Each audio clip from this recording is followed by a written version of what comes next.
हाय, दिस is जागृती. माझं पूर्ण नाव आहे जागृती दीपक सिंग गिरासे. मी माझं शिक्षण नंदुरबार जिल्ह्यात पूर्ण केलं आहे. तशी मी धुळे जिल्ह्याची आहे, पण मी बॉर्डरवर राहते म्हणून माझा जास्त कॉन्टॅक्ट हा नंदुरबार जिल्ह्याशीच आला आधीपासून. आणि माझी 2024च्या राज्यसेवेला डेप्युटी CEO कम BDO ह्यापदी सिलेक्शन झालं. आणि माझ्याबद्दल मला छान वाटते ती गोष्ट म्हणजे मी वयाच्या 23व्या वर्षी हे पद मिळवू शकली, ज्यामुळे मला IAS बनण्याचं स्वप्न पण पूर्ण होईल असं वाटतं. सो ती गोष्ट मला खूप छान वाटते. त्याच्यासाठी देवाचे पण खूप आभार. त्याच्या सपोर्ट बिना आय डोंट थिंक की ह्या काही गोष्टी पॉसिबल असतात. आता मी माझा प्रवास सांगते तुम्हाला. माझं पहिली ते 3रीपर्यंतचं शिक्षण मी माझ्या आत्याकडे राहून पूर्ण केलं, जे की शिरपूरला RC पटेलमध्ये केलं. त्यानंतर मी माझ्या आईबाबांजवळ शिकायला आली. 3रीपासून ते 10वीपर्यंतचं शिक्षण मी विकास हायस्कूल इथे केलं. शहाद्याला आहे ती, which hails in Nandurbar district. त्यानंतर मी 11वी-12वीसाठी फर्ग्युसन मॉडर्न गरवारे ह्या कॉलेजमध्ये ट्राय केलं, पण तिथे माझा नंबर लागू शकला नाही. मला 10वीला 91% होते, which was not sufficient to get admission in such colleges in now then. मग मी माझ्याच गावी, माझ्या गावापासून जवळ असलेलं एक गाव आहे कळंबू नावाचं, तिथे एक हायस्कूल आहे DGP बोर्ड्सचे नावाने. त्यात मी ॲडमिशन घेतलं आणि माझा एक्सपिरियन्स तिथे पण खूप छान होता. तर मी 11वी-12वी तिथून पूर्ण केली. त्या ड्युरिंग मी अभ्यासात खूप लक्ष नाही घातलं, पण खरं सांगितलं तर माझी एक्स्ट्रा करिक्युलर ॲक्टिव्हिटीकडे ओढ जास्त होती. मी खूप सारी भाषणं दिली, वेगवेगळ्या गेम्समध्ये पार्टिसिपेट केलं आणि I excel in those field. तिथून मग मला माझ्या करिअरचा पाथ काय असावा ह्याचा थोडा एक विचार यावा लागला. पण आय वॉज प्रचंड कन्फ्यूज देन. मी नीट करत होती, मी क्लॅट पण करत होती, मला लॉ पण करायचं होतं, मला MBBSमध्ये पण ॲडमिशन पाहिजे होतं. बट अशात झालं असं की मी 2 बोटेवर पाय ठेवून माझा प्रवास करत असल्यामुळे मी एका डेस्टिनेशनला पोहोचू नाही शकले. म्हणजे मी MBBS करायचं, पण माझा BDSला नंबर लागला आणि मला लॉसाठी प्रायव्हेट कॉलेजने ऑफर दिली. सो ह्या दोघी गोष्टी माझ्या मनासारख्या नाही झाल्या. मग ह्यात माझ्याच मनाने मला सांगितलं की आपण भाषणं छान देतो, म्हणजे थोडी इन्फ्लुएन्सिंग पॉवर आहे, आपण कन्विन्स करू शकतो लोकांना आणि लोकांचे प्रॉब्लेम्स मांडू शकतो. मग माझ्याच मनाने मला सांगितलं, तुला का व्हायचं आहे क्लास 1. मला वाटलं की क्लास 1 होऊन ऑफकोर्स प्रेस्टिजियस सर्व्हिस आहे, पण त्याला प्रेस्टिज काय, कारण आपण लोकांचे प्रॉब्लेम सॉल्व करू शकतो. हेच काम आपण आहे ना जर्नलिझममध्ये पण करू शकतो. आपण लोकांचे प्रॉब्लेम सॉल्व करू शकत नसू तरी आपण त्यांचे प्रॉब्लेम व्होकेट तरी करू शकू. ह्या एका विचाराने मला जर्नलिझम फील्ड चूज करायला लावली आणि मग मी जर्नलिझमसाठी ॲडमिशन घेतलं आबासाहेब गरवारे कॉलेज पुण्यात. आणि त्या ड्युरिंग कोविड होता, तर मी खूप कॉलेज रेग्युलरली करू शकली नाही. फर्स्ट इयर सेकंड इयरमध्ये तर कोविडचं पीक होती, त्यामुळे कुणी आम्हाला कॉलेजला बोलवलं नाही. मी ह्या संधीचा फायदा घेतला आणि मला क्लास 1 व्हायचं आहे ह्या स्वप्नाकडे थोडा जास्तचा फोकस केला. मग त्यासाठीची पुस्तकं, त्यासाठीचं सिलॅबस, त्यासाठीचं एक फ्रेंड सर्कल मला त्या ड्युरिंग प्राप्त झालं. हे सगळं मला प्राप्त झालं माझ्या घरूनच. माझं गाव आहे ताकरखेडा, एक छोटंसं गाव आहे धुळे जिल्ह्यात, ज्याच्यात म्हणजे मेडिकलसुद्धा तुम्हाला मिळणार नाही, एवढं छोटं गाव आहे, पण छान आहे वातावरण हे ते. तिथून मग मी मोबाईलने, तेव्हा कोविड ड्युरिंग रिव्होल्युशन एवढं झालं, ऑनलाईन सगळा डाटा अवेलेबल झाला, मग मोबाईलनेच मला सगळं गायडन्स केलं. सगळे सोर्सेस प्रमोद चौगुले सरांना मी पाहिलं, पूनम मैरे मॅडमांना मी ऑनलाईन स्पार्कसारख्या प्लॅटफॉर्मवर पाहिलं. त्यांनी कोणती पुस्तकं वाचली, ती कशी वाचली, त्यांनी कसा अभ्यास केला, ह्या सगळ्या गोष्टींचं मी ॲनालिसिस केलं. मी यू पी एस सीसाठीच आधी प्रिपेअर केलं. त्यात मला सृष्टी देशमुख मॅम ह्यांची सगळ्यांची खूप हेल्प झाली. मी त्यांचं ऑनलाईन बघितलं कसं काय ते, आणि त्याच्यानंतर स्वतः सिलॅबस डाउनलोड करून सिलॅबस डिकोड केलं, ते लिहिलं, त्याच्यानुसार पुस्तकं मागवली, ती वाचत गेली आणि खूप मन लावून वाचत गेली. ह्या गोष्टीला डोक्यात ठेवून वाचलं की आपल्याला हे सगळा डाटा, म्हणजे अजून मी ग्रॅज्युएशनच्या सेकंड इयरमध्ये, फर्स्ट इयरमध्ये हा डाटा आपल्याला ग्रॅज्युएशन झाल्यानंतर 1 वर्षात डिलिव्हर करायचा. म्हणजे आपल्याला 2-3 वर्ष तर हा डाटा लक्षात ठेवायचा. त्यामुळे खूप चोखपणे मी वाचलं.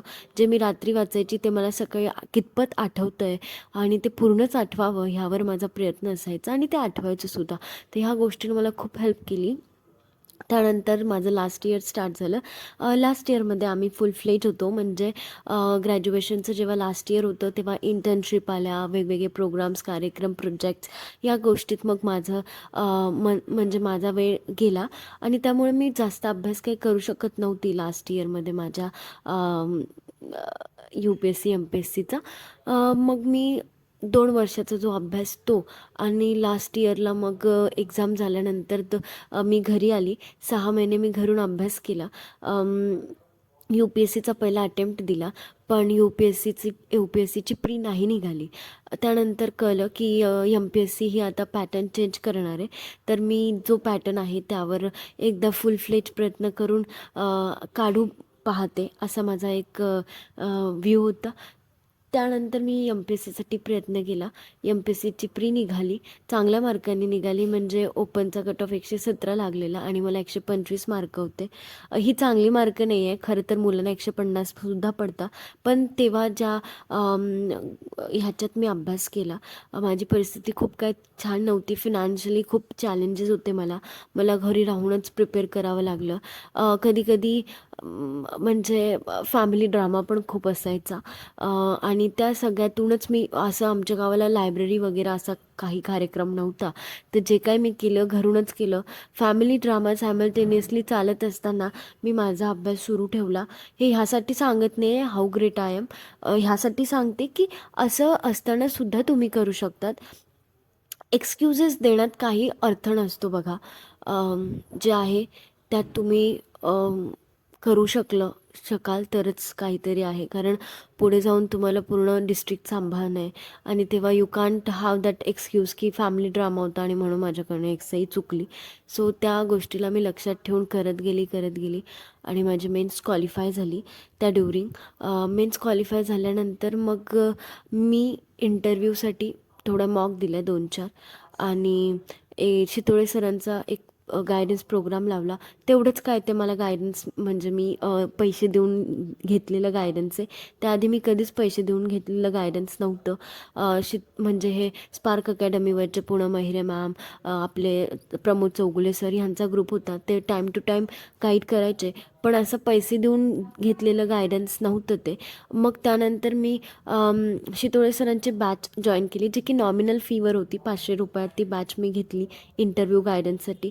तिथे मग मला कळलं की कॉम्पिटिशन काय, आणि त्यात आपण कुठे स्टँड करतो.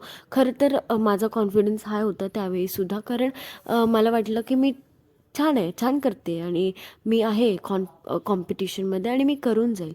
सो मला तिथून खूप कॉन्फिडन्स मिळाला, कारण माझं कॉम्पिटिशन मला कळलं, आणि मी इंटरव्ह्यूला पण खूप कॉन्फिडेंटली गेली. खूप काय अभ्यास मी इंटरव्ह्यूला केला नव्हता, प्रामाणिकपणे सांगते. माझी 2च मोठं होते की माझं नॉलेज तर चेक झालं आहे, तिथे माझी प्रामाणिकता चेक होणार आहे, आणि माझी अवेअरनेस की मी माझ्या जिल्ह्याबाबत, माझ्या महाराष्ट्राबाबत, माझ्या स्वतःबाबत किती अवेअर आहे, ह्या गोष्टींशी मला म्हणजे ह्या गोष्टींनाच ते चेक करणार आहेत. तर ह्या गोष्टी मला मनात माहिती होत्या. त्या अकॉर्डिंग मी माझं प्रिपरेशन केलं. स्वतःबद्दल मला काय आवडतं, काय करायला मला आवडेल, मी एक ऑफिसर म्हणून कसं काम करेल, कुठल्या गोष्टीला कसं सामोरी जाईल, या बाबतीत स्वतःचंच थोडं आत्मपरीक्षण केलं. माझ्या जिल्ह्याविषयी वगैरे माहिती घेतली. जे ऑफिसला मी सर्व करणारे त्यांच्या भेटी घेतल्या. हेच मी इंटरव्ह्यू गायडन्स ड्युरिंग केलं. आणि शेवटच्या 15-20 दिवसात मी 2-3 मॉक्स दिल्या आणि गेली इंटरव्ह्यूला. आणि मी खूप, म्हणजे मी एज माझी 23 आहे, पण मी त्याहून पण लहान दिसते असं मला वाटतं. सो त्यामुळे मला असा भ्रम होता की इंटरव्ह्यू पॅनलिस्ट माझी मॅच्युरिटी चेक करतील की तू खरंच मॅच्युअर आहे का, ज्या पोस्टला तू सर्व करणार आहे. म्हणून मी होती की मला माझी मॅच्युरिटी दाखवायची आहे. माझा प्रामाणिकपणा आणि माझा जो आत्मविश्वास आहे, या 3 गोष्टींवरच मी एक्सेल करणार आहे इंटरव्ह्यूला, हे मला माहिती होतं. आणि बस मी कोणता ब्लंडर नाही केला. जे क्वेश्चन्स मला विचारले, UPSCत मी सोशिओलॉजी ऑप्शनल घेतला होता, तर त्याने पण मला खूप हेल्प केली. ते जे वर्ड्स माझ्या तोंडून निघत होते, like socialization and anticipatory socialization etcetera, त्यामुळे मला वाटलं की इंटरव्ह्यू पॅनलिस्ट जरा म्हणजे थोडे इम्प्रेस झाले. त्यांना वाटलं की छान अभ्यास आहे. आणि दुसरं, माझ्या डिग्रीविषयी पण मला खूप असं म्हणजे माझ्यावर आक्रमण केल्यासारखे प्रश्न त्यांनी विचारले की तुम्ही तर जर्नलिझम केलं आहे आणि जर्नलिस्ट तर बायस्ड आहे, तुम्हाला नाही वाटत का? आणि मग तुम्ही पण बायस्ड असाल तर आम्ही तुम्हाला का इन करायचं ॲडमिनिस्ट्रेशनमध्ये? अशा सगळ्या गोष्टी ते मला विचारत गेले. पण मी कॉन्फिडेंटली त्या सगळ्यांना फेस केलं आणि थोडं अकॅडमिक आन्सर देण्याचा मी प्रयत्न केला. पण थ्रू आऊट द इंटरव्ह्यू मी खूप प्रामाणिक होती. मी कुठलीच गोष्ट फेकाफेक केली नाही. आणि याचा आउटपुट असा निघाला की मला इंटरव्ह्यूला 63% मार्क मिळाले, which was very good, more than average. Me satisfy होती माझ्या मार्क्सने. सो हे सगळं इंटरव्ह्यूपर्यंतचं हे होतं. त्याच्यानंतर वाट बघणं हा पण आमचा खूप मोठा संघर्ष असतो MPSCचा. म्हणजे आपल्या सगळ्या MPSCच्या मुलांचा पहिले त्या ॲडची वाट बघा, प्रीची बघा, मेन्सची बघा, इंटरव्ह्यूची बघा, फर्स्ट लिस्टची बघा, सेकंड लिस्टची बघा, त्यानंतर जॉईनिंग लेटरची बघा. ह्या वाट बघण्यात पण खूप पेशन्स लागतं. So UPSC makes you very patient, very hard working, smart, as well as very honest to yourself. कारण जर तुम्ही स्वतःला ऑनेस्ट नसणार तर ही पूर्ण जर्नी शून्य आहे. ह्यातून बाहेर तुम्ही कधीच पळू शकणार नाही. तर माझं एवढंच तुम्हाला लास्टली सांगणं असेल. असा माझा जीवन प्रवास होता. खूप काय वेगळं नव्हतं. जिल्हा परिषदमधून मी मराठी शाळेतून शिकलेली मुलगी एका छोट्याशा खेळात, नंदुरबारला आधीच सगळे मागासलेले समजतात, त्यात मी नंदुरबारच्या एका मागासलेल्या खेडेगावात सगळा प्रवास माझा सुरू केला आणि संपवलासुद्धा तिथेच. इवन माझं जॉईनिंग लेटर येईपर्यंत मी इथेच आहे, कुठे काही गेली नाही, कुठला पेड कोर्स लावला नाही.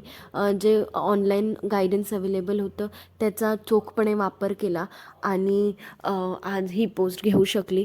तर मला वाटतं तुम्हीही करू शकतात.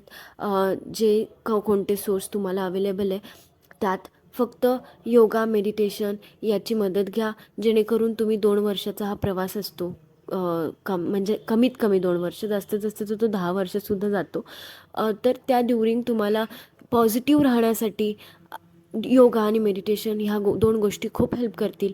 आणि इवन तुम्हाला जे अभ्यास तुम्ही करताय त्यात क्वालिटी आणण्यासाठी पण तुम्हाला खूप प्रयत्न म्हणजे मोटिवेट करतील आणि युजफुल ठरतील. म्हणून योगा मेडिटेशनची साथ घ्या. हा खूप लांब प्रवास आहे. खूप काही शिकवून जाणारे खूप सारे मित्र तुम्हाला भेटणार आहेत. मला भेटले, खूप जीवाभावाचे मित्रमैत्रिणी भेटतात. खरं तर लास्टली मला जेव्हा मी प्रिपरेशन मोडमध्ये होती तेव्हा एक दिव्या देशमुख मॅम आहेत, त्या IAS आहेत MP कॅडरच्या. त्या म्हटल्या होत्या की जब आप मंजिल पा लोगे तब आपको पता चलेगा की सफ़र बहुत सुहाना था मंजिल से भी. तर मला खरंच हे वाटतं. मला आता मंजिल मिळाली आहे, पण खरंच सफर खूप छान होता. मला ह्या जर्नीमध्ये खूप जीवाभावाची मित्रमैत्रिणी मिळाले. खूप गोष्टी माझ्यात इम्प्रूव्ह झाल्या. खूप कृतज्ञ मी झाली. खूप साऱ्या छान छान गोष्टी झाल्या. तुमच्यासोबत पण त्या घडतील. म्हणून एन्जॉय करा जो सफर आहे तुमचा तो. खूप मनापासून प्रयत्न करा. शिद्दत ठेवा तुमच्या कामावर आणि त्या कामावर खूप सारं प्रेम करा. तुम्हाला तुमची डेस्टिनेशन मिळाल्याशिवाय राहणार नाही बघा. आणि असंच सगळ्यांचा जो जो BDO, डेप्युटी कलेक्टर होतो, ते काही खूप वेगळ्या परिस्थितीतून आलेला नसतो. तुमच्या माझ्याच अशा परिस्थितीतून आलेला असतो जिथे खूप VIP शिक्षण नसतं, फॅमिली ड्रामा असतो, फायनान्शियल स्ट्रेस असतो. अशा सगळ्या गोष्टीतून आपण आपल्या कर्मावर विश्वास ठेवून ही जर्नी पूर्ण करू शकतो. खूप वेळ घेतला आहे मी तुमचा, आता घेत नाही. एवढं सांगून मी संपवते की जे काम करतायत ते खूप शिद्दतने करा आणि तुमची डेस्टिनी तुमची वाट बघते. त्या खुर्चीवर पांढऱ्या रुमाल टाकलेलं त्या खुर्चीवर लिहिलं आहे तुमचं नाव. तिथे तुमची प्लेट तयार आहे, फक्त तुम्ही तिथपर्यंत पोहोचले नाही आहे. मला हेच माझे सर म्हणायचे की तुझ्या नावाची नेमप्लेटसुद्धा त्या ऑफिसमध्ये तयार आहे, फक्त तू पोहोच आणि त्याच्यासाठी जे काही प्रयत्न तुला करायचे असतील ते खूप आनंदाने कर, खूप आनंदाने. आणि मी तेच तुम्हाला सांगेल जे माझ्या सरांनी मला सांगितलं. तुमच्या नावाची नेमप्लेट तयार आहे, तो पांढरा रुमाल टाकलेली ते चेअर तुमच्यासाठी वाट बघते. फक्त तुम्ही खूप प्रामाणिकपणे प्रयत्न करा, आनंदाने करा. जे काम करताय तुम्ही त्याला एन्जॉय केलं तरच तुम्ही 2-4 वर्षाच्या ह्या प्रवासात टिकू शकणार. तर ते काम एन्जॉय करा. ठीक आहे, एवढं बोलून मी संपवते. तुमचे स्वप्न आमची जबाबदारी. स्पार्क अकॅडमी, MPSC आणि UPC सर्वोत्तम, आता यशाची खात्री. आजच ॲप डाउनलोड करा. स्वप्न तुमचे, मार्गदर्शन आमचे.